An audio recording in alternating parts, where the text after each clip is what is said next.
Lewis Brothers began in 1924 and is still very much in operation. The buses finished in 1979.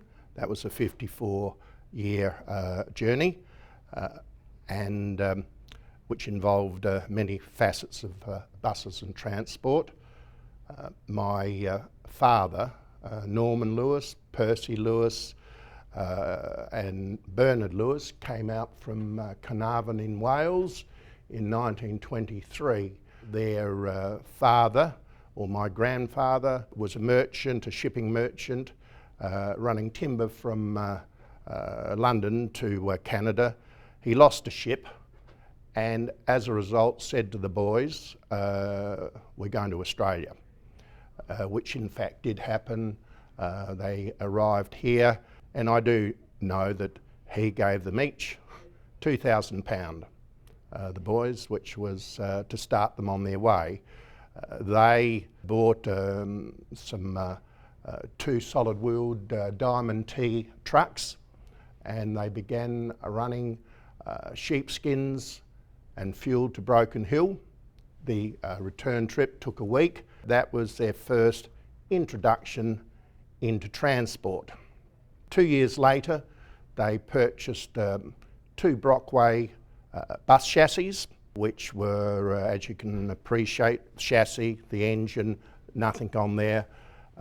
They had bodies built onto those chassis, and that of course was the start of, and they were number 1 and 2, and we entered the bus business and ran many various routes: North Walkerville, Glen Osmond, Para Hills. We had a Reed Murray contract, and the business grew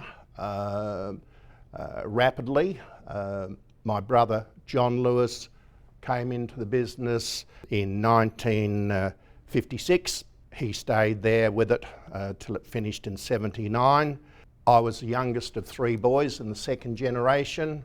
I worked elsewhere for 4 years, learnt a lot. I went to uni, did my year 12, and I felt a little bit, not lost, but I should be working with the buses. We entered into the bus building business. That started in 1962, building buses and coaches. We had an affiliation with Alan Denning in Brisbane.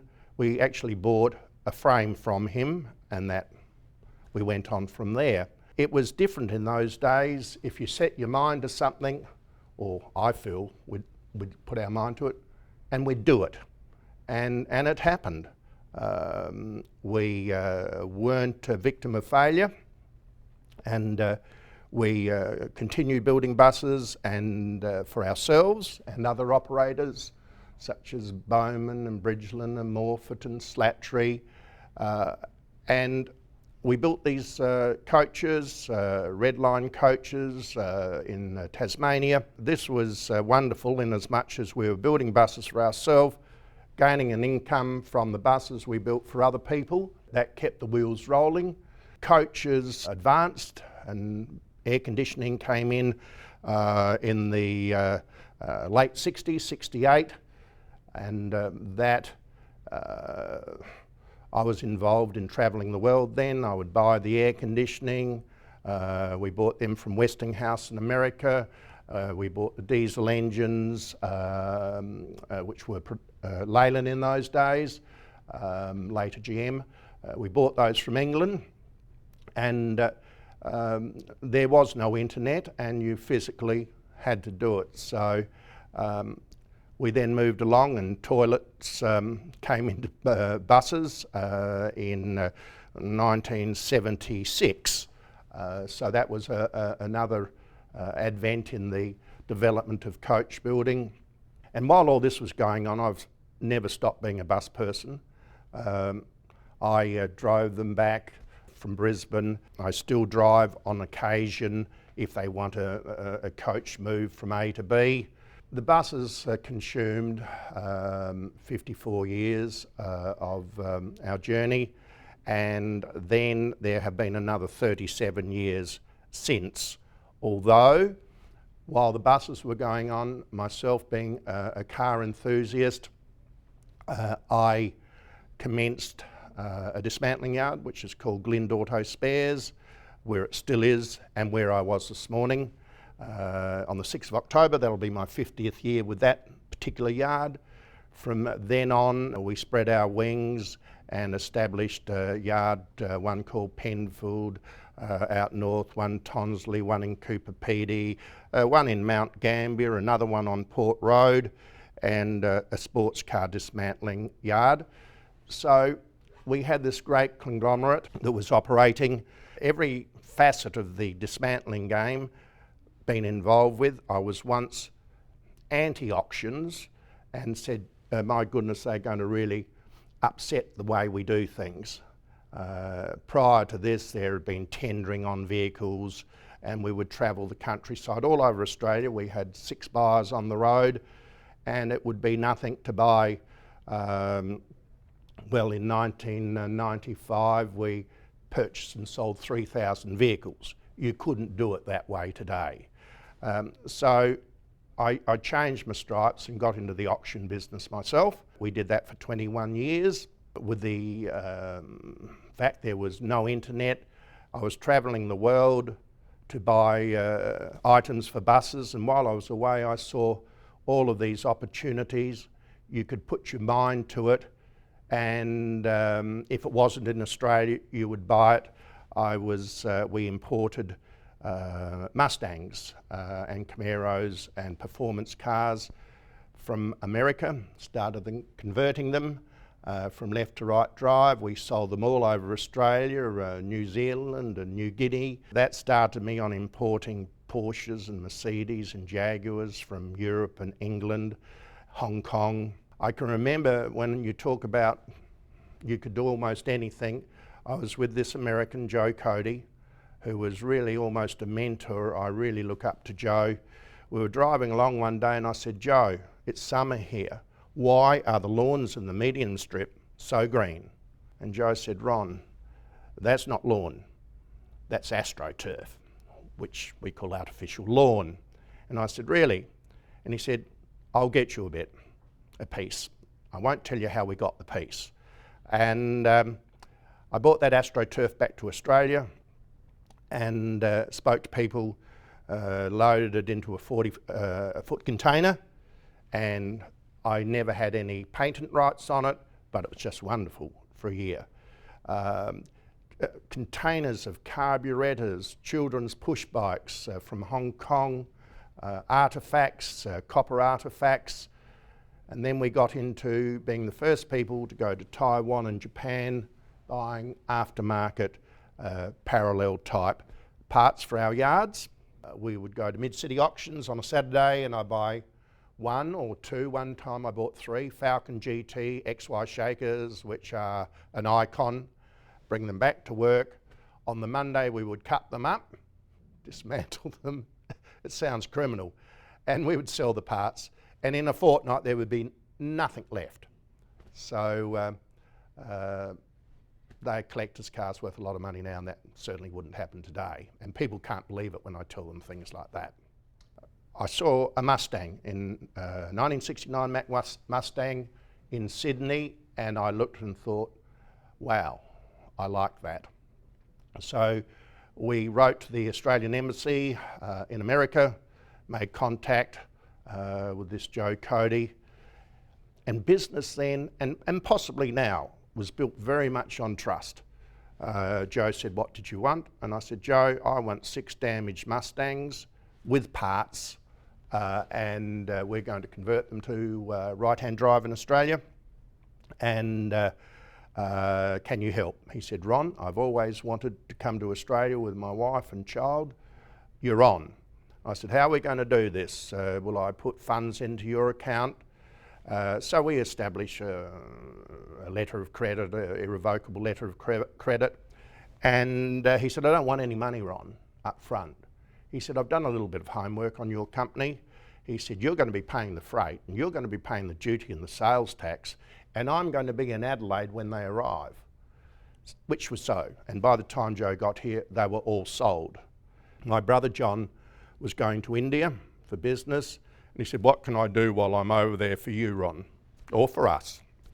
I said, "Go to the Enfield India factory in Madras and look at one of those Enfield motorbikes," which he did. From that, we purchased one, and that was to gain Australian compliance, which was very ongoing. It took 6 years, with the Indians continually on me, "When are you going to buy some?"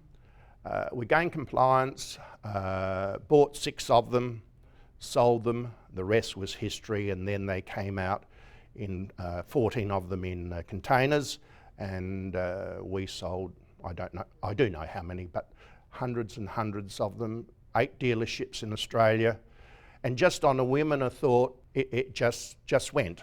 And then with the my auction, we had to acquire a lot of stock, and for the yards started flying.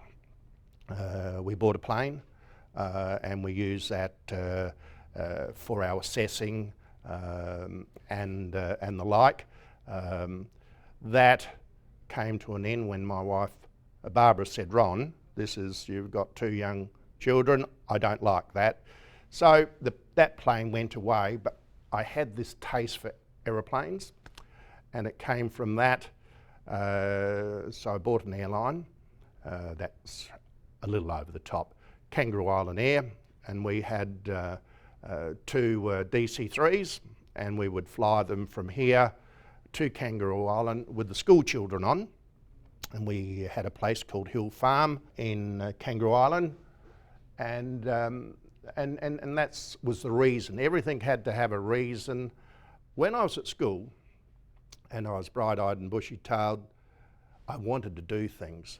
So while I'm at school, I started a car company, and it was called Casual Car Company Consolidated. I got into that, and I'm a school lad wandering around the car yards, buying cars. So I got into that, and I found at that time, probably in 1962, the Simca Aron was quite a magic little motor car. And I started buying those, and I thought, okay, you're selling those, why don't you start a rent-a-car company? Now I'm at school, so you didn't look for licenses and things, you just did it. And you can't do that today, and I appreciate that. So I used to rent these Simcas out for sixpence a mile. I never lost one, I never had one not returned. And while I was doing this, I noticed there were some people that were short of funds, so I thought, I'll start a finance company. And that was called HR Finance. And you might well ask what HR stood for. That was my name for Honest Ron. That was a little bit tongue-in-cheek. The finance company went on for a good while, and I was even financing buses for other operators. The laws changed, you could no longer hold a bill of sale, and had to stop. So there were things like that you would look over your shoulder or look at that, and an opportunity arose. My brother Ray, my late brother Ray, who was a draftsman and aerial surveyor in the Lands Department, very clever, built a motor car. And the motor car, he built 27 of them, was called an ASP. That stands for Alpha Sports Production, or in Cleopatra, I think it's a little snake that bit her. So they built the ASPs, like a clubman type Lotus vehicle. I had one of those. They built a couple of open wheelers, Formula 2. I got involved with motor car racing then, and had my Elfin and different cars, and until again Barbara put a stop to that. So you could do these things. You would walk out the door and you would see something, and from that idea something would come from it. Where I've gone to now is 91 years worth. I always say there's another 9 to go. I want to crack the ton, and so at this stage I'm effectively the last Lewis. I've got a lot to do still. I have a little bit of a feeling in my life, or how I work. I say whatever you do your absolute best. And also, plan tomorrow, today. I've kept a diary of every business, everything I've done all of my life, from the age of 5, when I was a youngster and you kept this little diary. I've still got that. I'm a collector, probably a collector of memories. I'm not a hoarder, and I keep things that are precious to me. For argument's sake, the house at Alpha House. I don't live there. I still have that. The garage I use for my motor vehicles, and I have my dad's Volkswagen, which currently I'm rebuilding it again. I have that. I have my first car, an MGTD, I've had for 55 years. That's pretty special to me. I got into the cars, when I was 5, I would sit there on a chair just like I am now, watching the cars go by, and I had to know what every car was. And as I got older, I knew its year and everything. And I think that was where I learned a certain amount about the industry. Then I became the, as I said, the Dismantlers board rep, and now I'm the executive. And some people say, what does the MTA do for you? And I look at it a little bit differently than that. I look at it, what can I do for the MTA? So with that theme and that thought, I've tried to impart to the next generation, to the people that still exist in dismantling, what I've learnt, the changes, and the moment you walk in that door there, it's a warm feeling. I was involved in 68 with the MTA, where I was representing the dismantlers. As such, I wasn't on the board, and I had to leave that in 71 because of overseas travelling. But I came back in 9 years ago, and again was on the dismantlers board, and was vice chairman of that, and where I am now. And then I was pleased 5 years ago to be elevated to the board, where I did my apprenticeship, we'll call it. 3 years ago I was elevated to the executive board, where I am today, and at a similar time I was put on the audit committee. There are 4,000 automobile businesses out there employing 27,000 people. We have a real role to play. I see all the differences coming. We'll grasp the opportunity in dismantling with the unfortunate closure of Holden's. And I look at that and I say, how can we make an opportunity out of this? I'm sorry for the people that have lost their jobs, but talking just on the dismantling, in the short term, the parts will run out, and we'll be providing parts for those vehicles, and that will help dismantlers tremendously. Not in the long term, and I see all the wonderful things happening, driverless cars, so much is happening. It's the internet that altered our business so much. There are 4,000 automotive businesses out there, and they all need a voice. They all need help. They all need assistance. Now, some people may well say they get assistance, legal assistance, which is a wonderful thing in being in the MTA.